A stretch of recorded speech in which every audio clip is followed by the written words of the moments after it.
Salve amici e amiche mie, buona giornata a tutti. Oggi i protagonisti di questo piatto saranno il riso e le melanzane. Ho pensato di preparare insieme a voi un timballo di riso appunto con melanzane e qualcosa in più. È un piatto molto versatile che possiamo preparare in largo anticipo e che può essere consumato sia caldo che freddo, quindi ottimo per le domeniche estive. E allora, amici carissimi, non perdiamo tempo, iniziamo subito questa buonissima preparazione e vi ricordo di non saltare i passaggi per avere un ottimo risultato. Ed ora iniziamo. La prima cosa da fare è lavare, spuntare e tagliare a tocchetti le melanzane. Andremo a preparare delle semplici melanzane a funghetto, ok?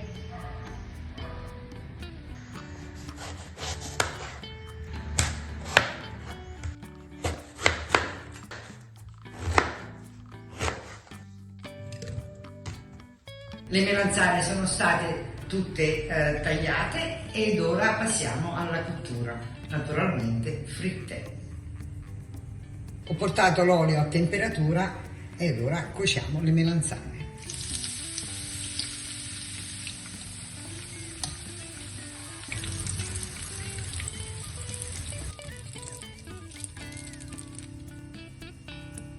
Intanto che le melanzane cuociono, taglio a filetti i pomodori.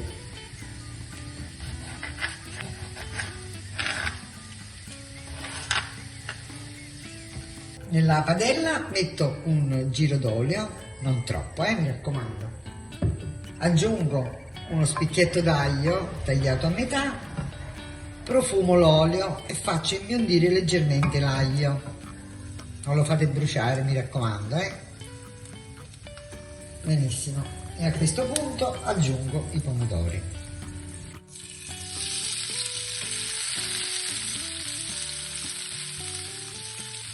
Aggiusto il sale e lascio appassire i pomodori, quindi cuocere per poco tempo, tipo non lo so, 5-6 minuti, non di più. I pomodori si sono appassiti dopo 5-6 minuti, questo è il risultato, sì, perché non devono cuocere tantissimo. Elimino l'aglio e aggiungo le melanzane. Do una mescolata. Se necessita potete aggiungere anche un pochino d'acqua se dovesse risultare troppo asciutto il sughetto, ma in realtà va bene così, non ce n'è bisogno. Ecco qua. Aggiusto di sale leggermente anche le melanzane e una fogliolina di basilico. Lascio insaporire per altri 5 minuti e le melanzane sono pronte. Ed ora passiamo alla cottura del riso.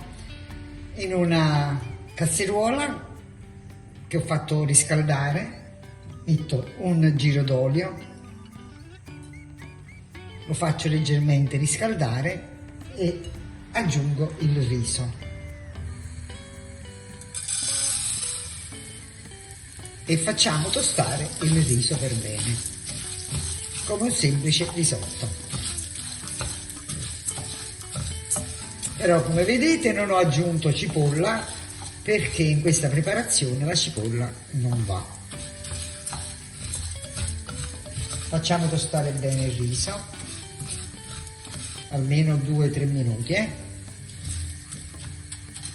Tostato il riso, sfumo con un po' di vino bianco.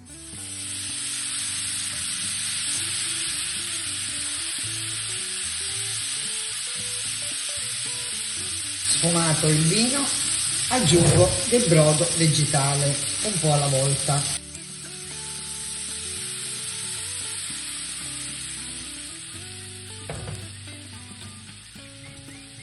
E porto naturalmente a cottura. come facciamo per il classico risotto. Io sto utilizzando del riso Carnaroli, appunto adatto per queste preparazioni. Aggiusto di sale. Se utilizzate del brodo di dado, il sale, state attenti, non lo mettete subito, assaggiate e poi dopo controllate. Se necessita ne mettete, altrimenti va bene così, perché il brodo di dado è già salato.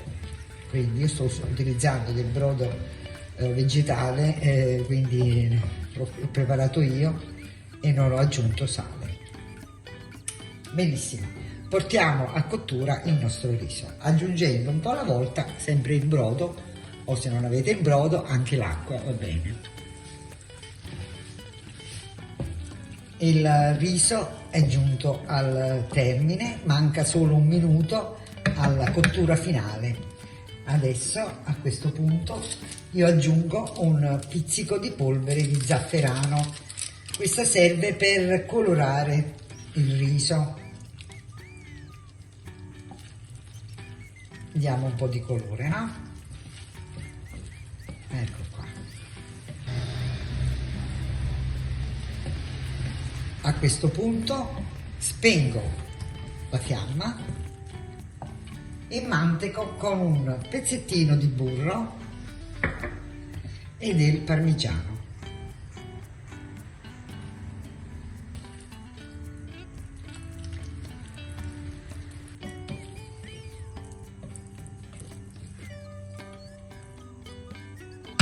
Benissimo, fatto questo non ci resta che farlo raffreddare.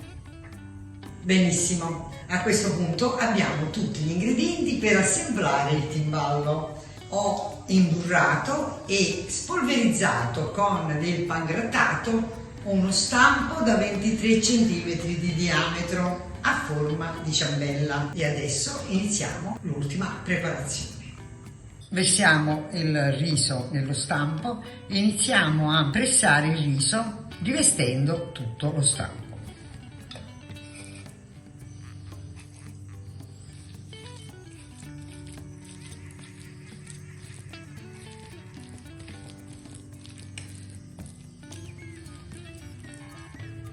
Rivestito lo stampo, iniziamo col mettere le nostre bellissime melanzane.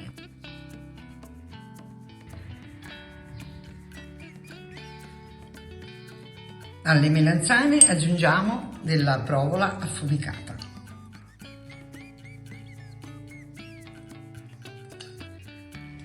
Uova sode.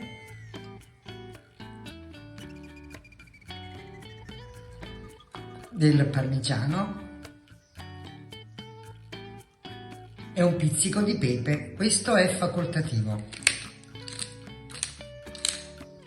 Continuiamo con gli altri ingredienti fino all'esaurimento. Terminiamo coprendo con il restante riso.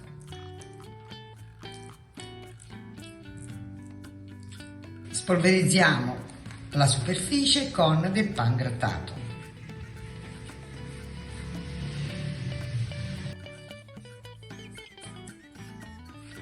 E a questo punto non ci resta che infornare. A più tardi.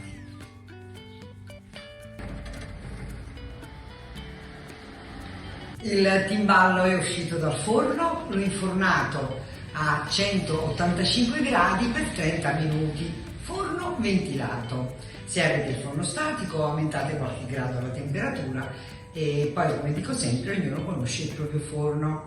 E anche un'altra cosa, la dimensione appunto del timballo. Se è più grande naturalmente ci si impiega un po' di tempo in più. Detto questo, lo facciamo raffreddare, diciamo non raffreddare, lo facciamo intiepidire per poi poterlo sformare. Mi raccomando, sempre una mezz'oretta di riposo. La mezz'ora è passata, quindi possiamo tranquillamente toccare lo stampo perché altrimenti scotta troppo. Quindi prendiamo un piatto da portata, mettiamo sopra e capovolgiamo. E come per magia il nostro timballo. È bellissimo.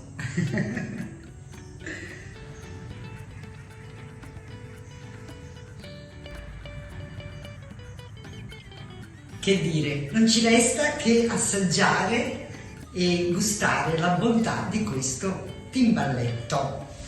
Lo vogliamo chiamare timballo? Lo vogliamo chiamare sformato? Come lo chiamiamo, è sempre buono. Detto questo, io vi aspetto alla prossima ricetta, spero che questa sia stata di vostro gradimento e vi aspetto alla prossima. E come dico sempre, vi do un abbraccio, un arrivederci e un grazie a tutti da Zia Franca.